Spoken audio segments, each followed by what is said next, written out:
इसके बारे में अपने पास में क्या जानकारी है क्या नहीं है हम देखते हैं। देखो इसकी जानकारी और बताता हूँ। दो अभिलेख याद रखने, दो चीजें याद रखनी, अपने आप चीजें याद हो जाएगी आपको। सुनना देखो आप बात। एक लिखा हुआ है आठपुर अभिलेख, एक है सारणेश्वर प्रशस्ति। तो अभिलेख का मतलब तो मैंने बता दिया कि किसी दीवार पर कुछ भी लिखवाया करते, लिखवाने का मतलब अभिलेख है, इंस्क्रिप्शन कहा करते थे। ऐसा अभिलेख, ऐसा इंस्क्रिप्शन जिसमें राजाओं की तारीफ की हुई, राजाओं को प्रेज किया गया, उसके अंदर राजाओं की प्रशंसा की गई हो खूब सारी, उनको बोलते थे प्रशस्ति। इंग्लिश मीडियम में, इंग्लिश के अंदर आप इसको प्रशस्ति भी लिख सकते हो, या उसके लिए एक शब्द होता है वो होता है यूलोजी, तो आप इसके लिए यूलोजी वर्ड भी यूज में ले सकते हो। दोनों शब्द सही होते हैं जो आपको मान लो। दो है, इनसे अपने अब इनमें जो बात लिखी हुई है उससे इसका सब कुछ अपने को पता चल जाएगा, जो इसकी जानकारी। मैं जैसे थोड़ा सा बताऊं तो पहले मैं ये लूं, जैसे ये सारणेश्वर प्रशस्ति, ये पहले के तो ये ले लेते हैं। ये 953 ईस्वी की है और ये जो है ये 977 AD का। अपने बात कर लेते हैं सारणेश्वर, जिनके भी पीछे स्वर लगे याद रखना वो तमाम शिव जी के मंदिर है। इसका मतलब ये कोई शिव जी का मंदिर है, उसके अंदर एक अभिलेख मिला है जिसके अंदर ये प्रशस्ति मिली है, सारणेश्वर प्रशस्ति।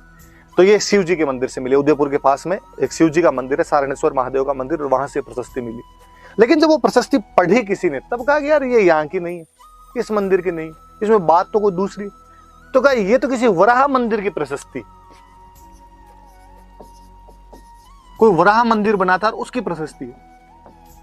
और हो सकता है फिर मंदिर आक्रमण वगैरह हुए, मंदिर टूट गया और उसके अंदर ये भाटा रह गया, और जब दूसरा मंदिर बनाया तो ये भाटा लाके सीधा सीधा यहां पर लगा दिया, और इस चक्कर में ये प्रशस्ति बची रहेगी। तो सारणेश्वर मंदिर वाली जो प्रशस्ति है वास्तव में कहां पर लगी हुई थी, तो वराह मंदिर के अंदर लगी हुई। अब क्या लिखा हुआ क्या है इसके अंदर, तो इसके अंदर कई चीजें मिलती है अपने। इसके अंदर एक तो अल्लट की जो जानकारी है, अल्लट की मम्मी का नाम लिखा, और मम्मी का नाम लिखा हुआ है महालक्ष्मी। अल्लट के बेटे का नाम लिखा और बेटे का नाम लिखा नरवाहन। अल्लट, मम्मी का नाम महालक्ष्मी और बेटे का नाम नरवाहन, इनके नाम लिखे हैं। फिर लिखा हुआ है कि ये मंदिर बना था और इस मंदिर में चंदा किस किसने दिया था। चंदा देने वाले जो लोग होते थे उनको बोलते थे गोष्टिक। तो गोष्टिकों के नाम दिए मैं इसके अंदर की, गोष्टिक कौन, याद रखना ये सब थोड़ा सा याद रह जाएगा इस बहाने। कोई पूछे कि गोष्टिक क्या होते हैं, तो मंदिरों को जो लोग चंदा दिया करते थे उनको क्या बोलते थे, चंदा समझते हो। आज भी अपने कोई चीज बनती है चंदा देते हैं, उसके लिए इकोनॉमिक जो भी सपोर्ट किया जाता है, असिस्टेंस किया जाता है, उसको हम बोलते हैं चंदा। तो गोष्टिक, तो इसके अंदर उनके नाम, इसका मतलब अल्लट के टाइम में ये मंदिर बना, मंदिर के लिए लोगों से चंदा लिया गया, उनके नाम दिए मैं गोष्टिक। कहां पर बना मंदिर, तो कहा आहड़, आहड़ के अंदर बना। आहड़ में वराह मंदिर था और वहां पर ये लगी हुई थी। तो एक बात निकल के सामने आई कि आहड़ में वराह मंदिर का निर्माण किसने करवाया, तो कि आहड़ में वराह मंदिर का नाम अल्लट, निर्माण किसने करवाया, अल्लट। वराह कौन से भगवान, तो भगवान विष्णु। भगवान विष्णु के जो 10 अवतार है उनके अंदर एक अवतार जो है वो वराह का अवतार। एंशिएंट हिस्ट्री पढ़ेंगे तब हम और पढ़ेंगे इसके बाद। तो अब बड़ी बात ये आई कि ये खुद तो एकलिंग जी के भक्त थे, ये तो शिव जी की पूजा करने वाले लोग थे, और एकलिंग जी का भक्त होने के बावजूद इस बंदे ने और विष्णु भगवान की पूजा की थी, विष्णु भगवान को माना था। ये इनकी धार्मिक सहिष्णुता है, ये इनका रिलीजियस टॉलरेंस है कि भाई भले ही हम शिव जी के भक्त थे लेकिन हम तो विष्णु जी को भी मानते हैं, उनका भी मंदिर बनवा रहे हैं। और मंदिर के बाहर बाकायदा अभिलेख लगवाए, इसमें खुद का, खुद की मम्मी का, खुद के बेटे का नाम लिखता है, चंदा किस किसने दिया उनका नाम लिखता है। और तो वो कहता है मेरे मंत्री कौन कौन है उनके नाम और लिखता है, अपने मिनिस्टर्स के नाम लिखता है। उस समय की टर्मिनोलॉजी अपने को पता चलती है। इसके अंदर एक नाम लिखा हुआ है अमात्य, एक नाम लिखा हुआ है संधि विग्रहक, और जैसे एक नाम इसके अंदर लिखा हुआ अक्सपटलिक, एक नाम लिखा हुआ इसमें बांदीपति, एक नाम लिखा हुआ इसके अंदर बिस्काधीराज,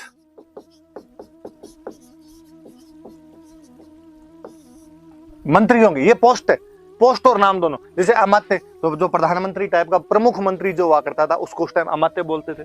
संधि विग्रह, संधि करने वाला, मतलब युद्ध और शांति, युद्ध के अंदर शांति कैसे स्थापित की जाए, ये जो है उसको संधि विग्रह।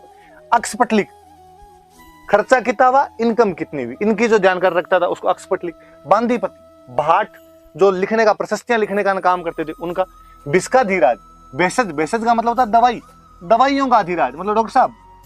मेरे मुख्य वेद जी कौन है उनका, और नाम और बताया बाकायदा कि मेरा जो अमात्य उसका नाम मम्मट है, मेरा जो संधि विग्रह है क्या उसका नाम दुर्लभ राज है, मेरा जो अक्सपटलिक है उसका नाम मयूर है, मेरा जो बांदीपति है उसका नाम नाग है, उस मेरा जो बिस्काधीराज है उसका नाम रुद्रादित्य है, मतलब मंत्रियों के नाम तक और बताएं। तो हमने कहना शुरू किया कि मेवाड़ में सबसे पहले कर्मचारी या प्रशासनिक अधिकारी किसी ने रखने शुरू किए तो अल्लट ने रखने शुरू किए थे। अब इसकी टर्मिनोलॉजी अपने क्या आती है, अब अपने आजकल क्या बोलते हैं, जो अधिकारी होते हैं उनको आजकल अपने बोलते हैं नौकरशाह। आप सारे जितने भी आरएस की तैयारी कर रहे हो तो आप किसकी तैयारी कर रहे हो, नौकरशाही की। ब्यूरोक्रेट बनोगे आप सारे, ब्यूरोक्रेसी की बात की जाती है। तो अब कोई पूछ ले कि मेवाड़ में सबसे पहले प्रशासनिक अधिकारी किसने बनाने शुरू किए, तो हम कहेंगे कि अल्लट ने। मेवाड़ में नौकरशाही की स्थापना किसने की, तो अल्लट ने। नौकरशाही का जो एग्जैक्टली शब्द होता है वो उसको बोलते हैं ब्यूरोक्रेसी। वैसे लैटिन भाषा का शब्द है ब्यूरो, ब्यूरो का मतलब होता है मेज, क्रेसी का मतलब होता है शासन। क्रेसी तो आप पढ़ते हैं अपने, डेमोक्रेसी, ऑटोक्रेसी किसी के अंदर पढ़ लो। तो मेज का शासन, कि मेज के टेबल कुर्सी पे बैठ के जो आप शासन करते हो वो अपने आप में ब्यूरोक्रेसी। आप भी जब आरएस लग जाओगे तो आप टेबल कुर्सी लेके ऑफिस के अंदर बैठे रहोगे, वहां से शासन चलाया जाएगा पूरा का पूरा। तो वो वहां से ब्यूरोक्रेट जो होते हैं या ब्यूरोक्रेसी उसको करने लग गए थे। तो नौकरशाही की स्थापना। अब आहड़ के अंदर वराह मंदिर बन रहा है। आहड़ में उस समय राजा अल्लट है, आहड़ में अपने मंत्रियों के नाम लिखता है। इसका कहा आहड़ में वो रहता है, वहां पर उसके मंत्री रहते हैं। तो कहा राजधानी तो नागदा है, फिर आहड़ के अंदर क्यों रहता है? इसका मतलब नागदा भले प्रमुख राजधानी थी लेकिन उसने एक सब सेंटर कहीं पर स्थापित किया होगा। तो सब सेंटर कौन सा रहा होगा? तो सब सेंटर आहड़ रहा होगा। उदयपुर में एक जगह और पड़ती है। अब क्वेश्चन आया कि आहड़ को दूसरी राजधानी किसने बनाया? अल्लट ने। आहड़ में वराह मंदिर का निर्माण किसने करवाया? तो अल्लट ने। आहड़ में नौकरशाही की स्थापना किसने की? तो अल्लट ने। ये सारी जानकारियां कौन देता है? तो सारण्येश्वर प्रशस्ति। बात आ गई समझ में?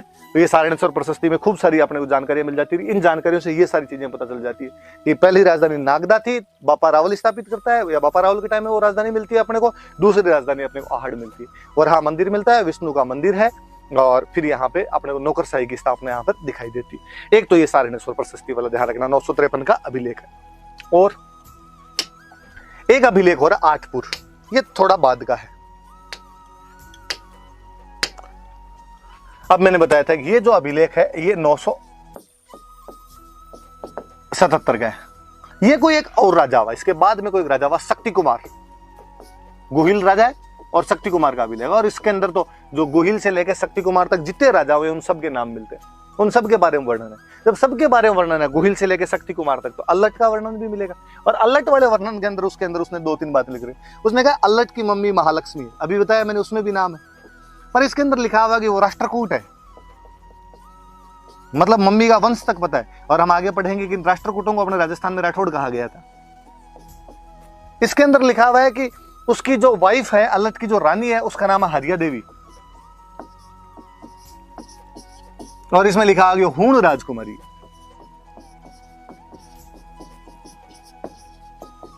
और इस हूण राजकुमारी हरिया देवी ने एक गांव बसाया था और उसका नाम है हर्षपुर।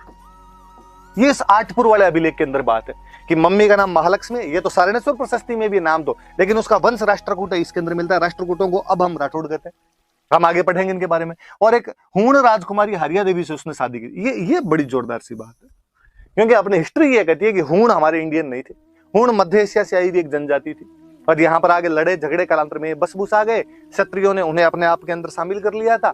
और ये अपने भारतीय संस्कृति का एक बड़ा गुण है, एडेप्टेशन का एक गुण है, आत्मसातीकरण का एक गुण मिलता है अपने आप में, कि भारतीय लोग थे वो बाहर वालों से भी भेदभाव नहीं करते थे। यदि वो यहाँ की परंपराएं, यहाँ की कल्चर अपना लिया करते थे तो उनको अपने अंदर समाहित कर लिया करते थे। आप नोटिस कीजिए कि बाहर से जो भी आया होगा वो अपने यहाँ पर आके मिल मिला गया, और अलग से उनकी आइडेंटिटी शो नहीं होती। शक, कुषाण, हूण, सब बाहर से आई हुई जातियां, हमें आज अलग से आप नहीं कह सकते कि वैसे ये कुषाण और ये हूण है।